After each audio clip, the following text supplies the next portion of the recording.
It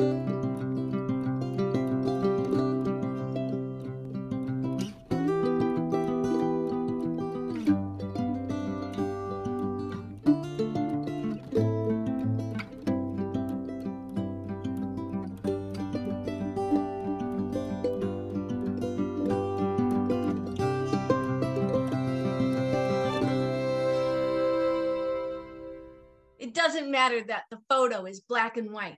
It's the black and white checkered linoleum floor that I remember in the upstairs of the red house I grew up in Milwaukee, Wisconsin.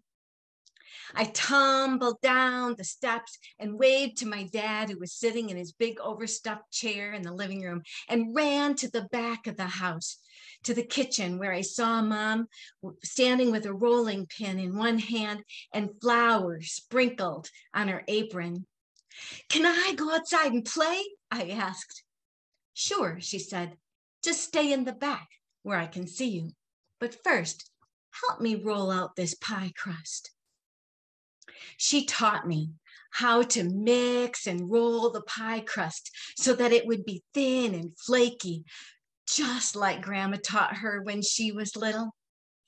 And then I ran outside, climbed onto the swing my dad hung in the apple tree, pumped my arms and my legs, and went higher and higher and higher. And when I was brave enough, I let go of the rope with one hand and waved to my mom, who was standing in the kitchen window framed by blue and white checked curtains that she had made when she was pregnant with me. And then we moved to Mequon, to a tan and brick ranch house with 3 acres of woods and an apple tree in the back. And my favorite place to play was a triangle of land, surrounded by triangle of road that served no other purpose except for to create my own private wilderness. I would play in those trees until near sunset, when my dad would come out and call me to come inside, and I knew it was near bedtime. I ran back to the house and into the kitchen door. I slid into the kitchen breakfast nook that was surrounded by those blue and white checked curtains. My mom opened up the oven door and pulled out a pan of hot pie crust sprinkled with cinnamon sugar.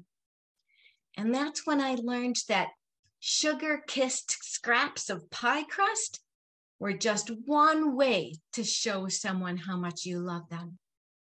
As I snacked, I listened to stories of her growing up years, making pies with her mom and grandma. And then we moved to Oshkosh, to a great big blue Victorian house where Dad painted my room 3 shades of purple, and Mom hung those blue and white checked curtains in the kitchen. That house sat on a corner lot with no trees. And at first, I cried. But it didn't stop me from climbing. I climbed on the laundry posts and the porch posts, and in the fall, I would climb in the apple trees at the orchard. My mom would walk me up and down the rows in the apple orchard, showing me how to pick the biggest, ripest, reddest, juiciest apples, the best kinds for pies. When we got home, I helped her by cutting off the peeling so that it fell off of the apple in one big, long, curly strip. And she told me the story of how when she was a teenager, she went babysitting for a family nearby, and she made her very first pie without her mom there. And when the dad got home and tasted the pie, he said, "You take a piece of this to your mom. It's as good as your mom's." And my mom was so proud. I grew up, moved away, got married, and had children. And my daughter wanted to learn how to make Grandma's pie. So together, we made apple pie.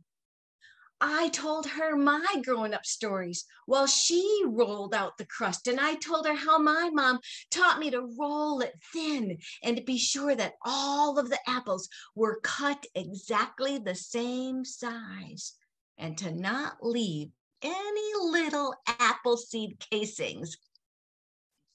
And now, when we drive to Watoma to visit my mom, my daughter and my granddaughter come along with me. We pull into the driveway and see the golden glow of my mom's kitchen light shining through those blue and white checked curtains. We walk to the door, ready to teach Ava, my tree climbing granddaughter, how to make a pie. And when we walk inside, we smell the aroma of hot apple pie sprinkled with cinnamon sugar. And we know it's time for a mixing spoonful of stories and a bowl full of love.